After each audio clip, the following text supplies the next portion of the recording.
Déjà bonjour. Clap & Play, en fait, c'est une société de production qui a été fondée par Vincent Aubert et moi-même. Et elle a un peu plus d'1 an. Alors c'est avant tout parti d'une rencontre entre Vincent et moi, donc, qui n'a rien à voir avec la production, puisque c'était par rapport au sport. Je suis coach sportive à côté quand j'ai le temps. Et donc on a fait du sport ensemble avec Vincent. On est devenus vraiment potes très rapidement. Et en tant qu'actrice, depuis 10 ans, en fait, je suis dans le milieu du cinéma. Moi, j'avais un peu un rêve d'un film que j'écrivais depuis longtemps. Et un jour, autour d'un verre de rosé, on en a parlé comme ça pendant des heures. Et du rêve, on est parti sur quelque chose de plus concret, de pragmatique, qui était de monter une société de production dans l'Instit. Alors, Clap & Play, c'est une société de production audiovisuelle. On fait des vidéos en B2B pour des entreprises, de la communication externe et de la communication interne. Ça peut être des vidéos de communication institutionnelle pour parler de leur offre, de leur singularité, des vidéos d'événements pour augmenter le taux d'inscription, des vidéos qui aident à former les employés en interne ou à optimiser les process. Ça peut prendre la forme d'un tournage, de dessins animés, avec ou sans musique. On s'adapte à tous les besoins et à tous les projets.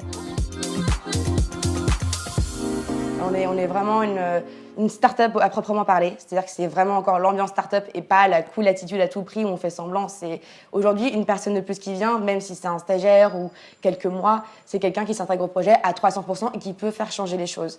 Donc aujourd'hui, c'est un peu comme prendre un troisième papa, une troisième maman pour un bébé, quoi. Les qualités, disons, c'est la prise d'initiative, d'être force de proposition. Bien sûr, il y a un temps d'adaptation, on se forme, on se met à l'aise. Et ensuite, il faut pouvoir proposer, parce que c'est un milieu très concurrentiel, où il y a plein de choses à faire encore, que ce soit au niveau de la stratégie marketing, communication, commerciale. Donc nous, on encadre, bien sûr, il y a plein de missions à faire. Mais après, quelqu'un qui propose avec ses connaissances, son expérience et tout ce qu'il a en tête en étant encore en école, c'est hyper intéressant.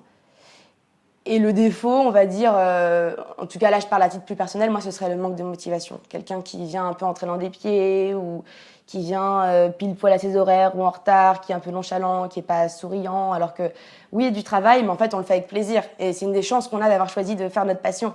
Donc même dans les galères, nous on est des gens motivés, quoi. On a pour l'instant eu 2 stagiaires jusqu'à présent, les 2 par Startup Only. Et une anecdote, disons que c'est assez rigolo parce que la toute première stagiaire qu'on a vue en entretien, pour notre premier stage, donc pas celui actuel mais celui d'avant, on l'a vue dans un café et après on en a vu 10 autres. Mais en tout cas on avait trouvé directement la bonne personne dès le premier entretien chez Startup Only, donc c'était assez cool. Voilà, la première c'était la bonne.